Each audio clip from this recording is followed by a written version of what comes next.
It's Benji Cole, son of Al Cole from CBS Radio and host of the syndicated talk show, People of Distinction. A talk that gives you an in-depth view of some of the most dynamic, intelligent, and successful people on the planet. Run to our website, 𝐂𝐴LColeenterprises.com for more info. Email me through Benji@𝐂𝐴LColeenterprises.com if you'd like to get involved with what we have going. And as always, please continue to like and follow our broadcasts. People of Distinction is internationally syndicated solely due to the love and support that you all continue to give. We're available across all major distributors, and as long as you keep following, we're going to continue to put out the content. Now sit back and strap in, because on the line with us today, we have the impressive Sidney P. Little. And we're going to be discussing Sidney's incredible book, Caleb's Journey. It's Amazon, it's Barnes & Noble, man, it's a lot of other places, but I'm going to tell you where you need to go to gather it all, because Sidney has two personal websites that you're going to want to check out. One is entitled 𝐂𝐿𝐵𝐺𝐼𝑒𝐗ourney.com. Another one, SidneyLittle.com. There, gather more information on him, on this fantastic book. Check out another book that he's written. That one is entitled One Step from Glory, America in World War I. Hyperlink set up to take you to the purchasing page. Man, just do yourself a favor. All right. Caleb'sJourney.com, SidneyLittle.com. Head on over there today. And before I go any further, I want to take this opportunity and point out the fact that Sidney was brought to us by Bookdomain LLC. So for my writers listening in right now, if you've gone through your process, man, you've invested your time, your sweat, your tears at moments, developing that masterpiece, and now you're in a tough position because you need some assistance moving it. Head on over to bookdomainllc.com and gather all of the ways that their fantastic and qualified team is going to help you do just that. And listen, it is an absolute pleasure to have Sidney here on the line. People, how does a person hold on to hope when their world is literally crumbling all around them? That's a powerful question, and it's one that, in my opinion, man, it feels incredibly relevant today. And it's what's at the heart of Sidney's stunning novel, Caleb's Journey. This is a historical fiction that pulls you directly into the ancient streets of Jerusalem, from the miracles of Jesus to the horrors of the Roman siege. You see, this book is a powerhouse, people. It is a fantastic glimpse into the past. But trust me when I tell you, read in between the lines. Utilize this book for much more than entertainment, because I promise you, yeah, a snapshot into the past, but could also be a very informative journey for where we're heading in the future. Sidney, first and foremost, welcome to People of Distinction, and thank you for being a guest, man. How you doing today? I'm doing well, and I'm glad to be able to speak with you and talk about my book. Listen, Sidney, the pleasure is all ours, man. We are looking forward to talking about your book because, like I mentioned, remarkably compelling, a great informative novel, but also can be, and if you choose to utilize it and look through that lens, could be a great snapshot and almost a telltale guide of where we are currently going. We'll talk about that a little bit later, but let's start off at that foundation, man. Tell us a little bit more about yourself and your background, Sidney. I'm retired. I had run my own business for a number of years, and once I sold that, I flew as a flight instructor out at Kirtland Air Force Base here in Albuquerque. And since then, I've been trying to write and teach. I've worked with a prison ministry here in New Mexico. Listen, Sidney, let's jump in, man. The anchor is all about Caleb's journey. First and foremost, tell us a little bit more about the book before we cover some of the themes and messages. The book was written basically for believers in Christ, but also for those who are interested in history. The history of the destruction of Jerusalem in 70 AD, there was very little written. So I did an awful lot of research trying to find out what exactly happened and how all of this turmoil came about back in the year of 69, 70 AD. And it took a lot of digging but I was intrigued by it. I've also done a lot of Bible study through my life. I've taught adult Bible study in my church. And so I was intrigued by of course, Jesus's walk on earth, his crucifixion and resurrection. So that brought me to writing Caleb's Journey. It's an interesting story. It's a story about a man who travels through his life from his teenage years up through his years in old age. Yeah. And I think people will find it intriguing. Listen, Sidney, I have no doubt, man. It is remarkably compelling. So people are going to gravitate towards it. And my follow-up question is going to cover inspiration, but I'm really curious, man, because most novels set in this particular era, they'll focus on disciples, they'll focus on zealots, or even the Roman officials. You went a different route. What inspired you to tell this monumental story through the eyes of I guess for lack of a better term, a quote-unquote simple man like Caleb? Have you ever thought, and I'll start out with a question, have you ever thought what it would be like to live at a different time and to view historical events as they unfold in your eyes? And I got thinking that maybe this would be for me to view Jesus, to view the destruction of Jerusalem, and be able to present it to people so they could see it with their own eyes. It's one reason that I wrote the book in first person, because I felt they could see what I saw as I wrote these lines down on paper. There you have it, man. Okay. All right. Listen, I love it. And I'm right there with you, Sidney, because yeah, absolutely. I've been there. I try to view things in my imagination as from my lens, from my perspective, being in this history and what that would look like. And that is something, like I mentioned, people, remarkably compelling. So I'm right there with you. And I love the fact that you took it there. Beyond Caleb, which secondary character, Sidney, did you most enjoy writing and why? Of course, there's Christ, but Yeah. that wasn't the second. Main character besides Caleb was his captor. It was a centurion who had captured Caleb as he tried to enter Jerusalem to free some believers from a civil war that was taking place inside the city itself before the siege started.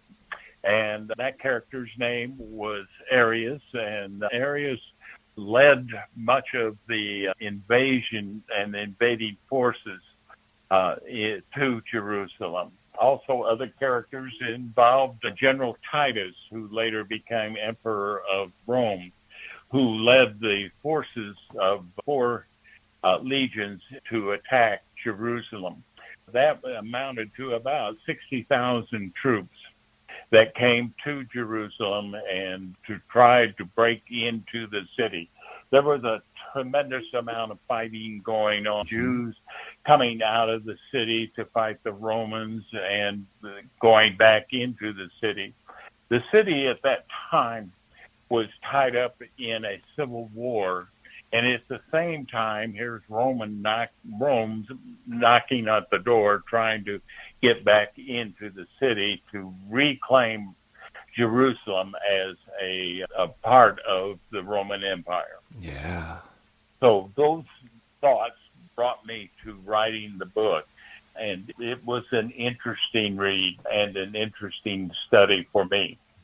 Listen, I have a lot of questions that I'm going to be asking here today, but trust me when I tell you, we're only going to scratch the surface. It's going to be up to you to head on over to Amazon, Barnes & Noble, 𝐂𝐚𝐥𝐿'sjourney.com, followed by SidneyLittle.com.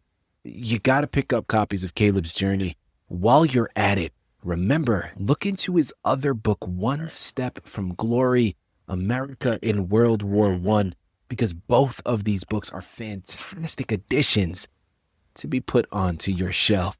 You mentioned a moment ago, Sidney, the research that you had conducted in preparation for this book. I'm curious, man. Let's focus on that here for a second. Was there a particular piece of research that you found that maybe shifted your perspective on certain things, or was maybe something that you found remarkably compelling or interesting. There was a book written back in that time, and it was written by a man named Josephus, was part of the Jewish nation, but he went over to the side of the Romans. And after it was over, he did write about the Jewish wars. And this was the main war that he wrote about. The book covers much of the history of Judaism, but this particular part he covered very well as to the battles, the instruments used, and the fighting that went on throughout that period of time, which was about 5 months, as the Romans tried to break down through the walls into Jerusalem and eventually destroyed the temple. Sidney, as we begin to start to tie out, man, my last few questions here for you, without giving anything away, of course, because we don't want to give away the ending here. What was the central message, or what was the emotion that you were hoping readers would carry with them after reading the final page? I think first and foremost, the destructiveness and horror of war. And the war was set in 2 places. Inside the city, there was 3 factions trying to vie for the power over not only Jerusalem, but Judea. But at the same time, pounding at the front gates were the Romans. 60,000 troops marching around the city and trying to break through. They had their siege machines, large battering rams to break down the wall. And so I tried to explain the horror of all of this, as many of the citizens were dying trying to escape the city and go over to Rome, the Roman soldiers, for captivity. It was a terrible time, maybe even a preview of what the end times will be through the tribulation as expressed in Revelation. So I was trying to get people to know what happened even way back 2,000 years. War still is a terrible event. Listen, I love what you're talking about, Sidney. And listen, I wanted to wait until the end of the interview to pose a question that is reflective, that is introspective. And I wanted to do so purposely because, listen, it's not the purpose of the interview. Your book is showcasing so much more about that particular time in history. Although, Sidney, I'd be remiss if I didn't utilize at least a moment during the discussion to juxtapose between what we find in your book and where we currently are. Now, people, I'm not going to belabor it. I'm not going to get political. This is not the time for it. But, what I think is interesting in your book, Sidney, is, listen, most of us aren't world leaders, right? Or revolutionaries, right? Most of us are like Caleb. We're trying to live our lives among these forces that are beyond our control, right? That's correct. We're trying to live in peace. Exactly. And we are constantly threatened from the outside. Yeah. I want to ask, man, and again, this is just a personal opinion. This is not necessarily dictating of what other people should believe or should do. But again, the question can be raised if we are looking at ourselves and we see ourselves as a quote unquote Caleb. What is the responsibility of the quote unquote ordinary person in times of great social upheaval, whether it's like your book in 70 AD or in 21st century America?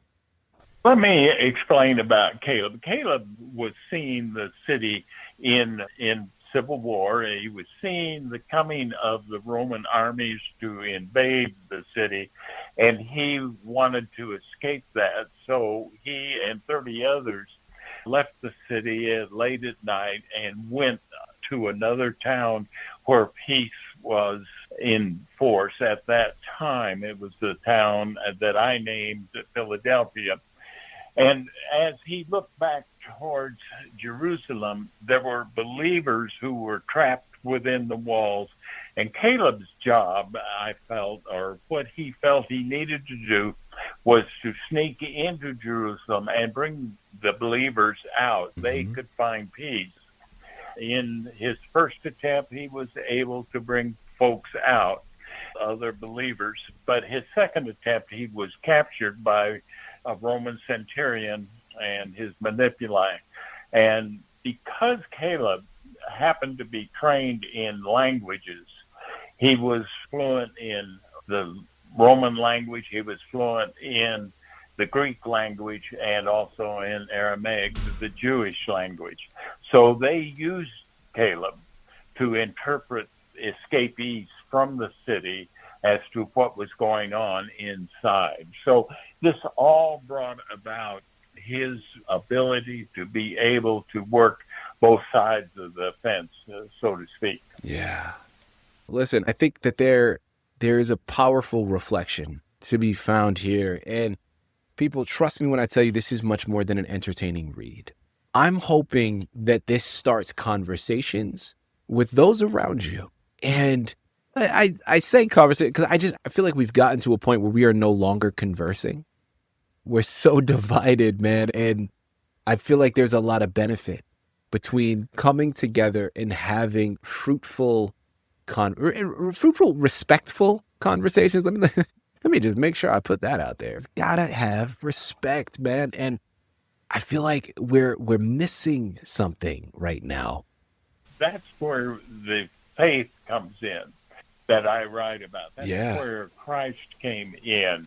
I wrote about his crucifixion. I also wrote about Caleb viewing Christ when he made his first miracle of turning water into wine. And I also talked in the book about his crucifixion and Caleb's journey from Jerusalem to Emmaus, where he met up with the risen Christ.